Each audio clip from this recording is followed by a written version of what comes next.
सुल्तानपुर के सर्राफा कारोबारी के यहां लूट होने के बाद लूट कांड के सिर्फ एक आरोपी का एनकाउंटर अपनी कहानी खुद कह रहा है।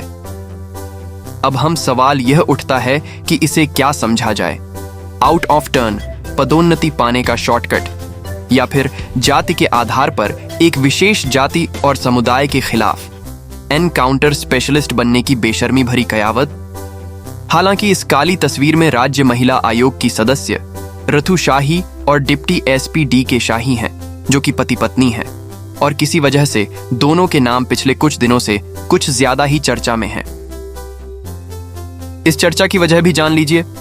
रथु शाही पिछले दिनों उत्तर प्रदेश महिला आयोग की सदस्य बनाई गई और इसके बाद डी.के. शाही ने सुल्तानपुर के चर्चित और संदिग्ध मंगेश यादव एनकाउंटर को अंजाम दे डाला। यह संयोग है या प्रयोग, इसका फैसला आपको ही करना है। उपरोक्त पति पत्नी श्रीमती शाही गोरखपुर में भाजपा महिला मोर्चा की क्षेत्रीय कोषाध्यक्ष हैं। गोरखपुर के मठ से भी इस परिवार के काफी करीबी रिश्ते हैं। सपा प्रमुख अखिलेश यादव ने ट्वीट कर इस मामले पर माननीय सर्वोच्च न्यायालय को संज्ञान में लेने हेतु आग्रह किया है। उन्होंने कहा, आखिर लूट का माल कहां है?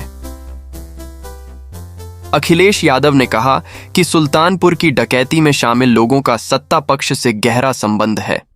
मंगेश यादव के परिजनों ने अखिलेश यादव से फोन वार्ता भी की है, जो कि सोशल मीडिया पर वायरल है और न्याय की अपील की है। क्या हुआ था, घटना क्या हुई, कब उठा ले गए इसको? ऐसा नहीं सर, भैया जो है इनको जो है 28 तारीख को घटना हुई है और ये 28 तारीख की सुबह में जो है अपने जो है बहन की एडमिशन के लिए फीस जमा करने के लिए उसको विद्यालय लेके गया, जिस समय पे ये घटना हुई है यही जौनपुर में। जौनपुर विद्यालय में गया था? जी भैया। और उसके बाद भैया 3-4 दिन पहले सोमवार को जो है पुलिस वाले रात को आते हैं शादी वर्दी में और उठा के इसको लेके जाते हैं, बोलते हैं पूछताछ के लिए लेके जा रहे हैं, छोड़ देंगे, और सुबह घटना होती है कि उसको मार दिया फिर एनकाउंटर में। कब उठा ले गए थे इसको? सोमवार को भैया 2 बजे रात को उठा के। अच्छा, सोमवार को उठा ले गए? जी भैया। और ये क्या कहते हैं, गोली सटाके मारी, क्या किया? भैया ये तो पता नहीं चल रहा, लेकिन सटाके जैसे लग रहा हमारा है। चेहरा बहुत बेभत्स है भैया, कुछ देखने लायक नहीं भैया, बहुत बेभत्स चेहरा है, बुरी तरीके से मार रखा है। और भैया यहाँ पे 2 प्लाटून पीएससी एंड बहुत सारे लोगों को लेकर जबरदस्ती फोर्सफुली ये लोग जो है क्रिमेशन करना चाहते हैं। कि इस समूचे ड्रामाई घटनाक्रम के दौरान सबसे पहले लूट के लीडर और मुख्य आरोपी विपिन सिंह ने सरेंडर कर दिया, मगर उसका एनकाउंटर नहीं हुआ। क्यों? क्योंकि वह विपिन सिंह है, विपिन यादव नहीं। और भी किसी दूसरे आरोपी का एनकाउंटर नहीं हुआ, क्योंकि उनमें से एक छोड़कर बाकी सभी आरोपी यादव नहीं हैं, लेकिन बलि मंगेश यादव की ही दी गई और जाति के नाम पर एक और इंसान बलि चरच गया। मगर यही अंत नहीं है। अब बेहयाई का एक और तमाशा देखिए। एसटीएफ के डिप्टी एसपी डी.के. शाही के मुताबिक उन्होंने साधारण चप्पल पहनकर पहले घुमावदार सड़कों से फिर कच्चे रास्तों से मंगेश यादव का पीछा किया, मगर उनकी चप्पल में मिट्टी का एक कण तक नहीं लगा पाया गया और एक जाति विशेष के आरोपी का एनकाउंटर हो गया। मंगेश यादव के घर वालों का कहना है कि रात में 2 बजे मंगेश यादव को घर से पुलिस उठाकर ले गई, 2 दिन अपने पास रखा और तीसरे दिन सुबह ही सुबह मंगेश यादव की हत्या कर दी। मंगेश डकैती में शामिल नहीं था और जो लोग वास्तव में डकैती में शामिल थे उनमें से किसी का भी एनकाउंटर नहीं हुआ।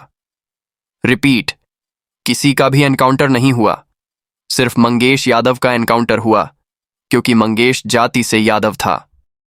यादवों और मुसलमानों से नफरत की एक और बेशर्म बानगी का उत्तर प्रदेश और देश गवाह बना। घर वालों का कहना है कि डी.के. शाही ने कंधे पर स्टार बढ़ाने के लिए जाति देखकर एनकाउंटर नहीं बल्कि निर्दोष की हत्या की है। योगी आदित्यनाथ कहते हैं, बंटोगे तो काटोगे। मेरी किसी आरोपी से सहानुभूति नहीं है, लेकिन यह तो बंद आंखों से भी दिख रहा है कि बिना बंटे भी हम कट रहे हैं, और काटने वाले हाथ किसके हैं? और आरोपी मंगेश यादव के घर वाले कहते हैं कि मंगेश को जब पुलिस उठाने आई थी तो घर की तलाशी में उन्हें कुछ भी नहीं मिला था, लेकिन एसटीएफ का कहना है कि मंगेश के पास से 32 बोर की पिस्टल, 315 बोर का तमंचा, बाइक और लूट के माल से कुछ जेवर बरामद किए गए। अब सवाल बनता है कि बाकी के जेवर कहां हैं, जिनकी कीमत पुलिस रिकॉर्ड के हिसाब से लगभग 1.5 करोड़ DH बनती है।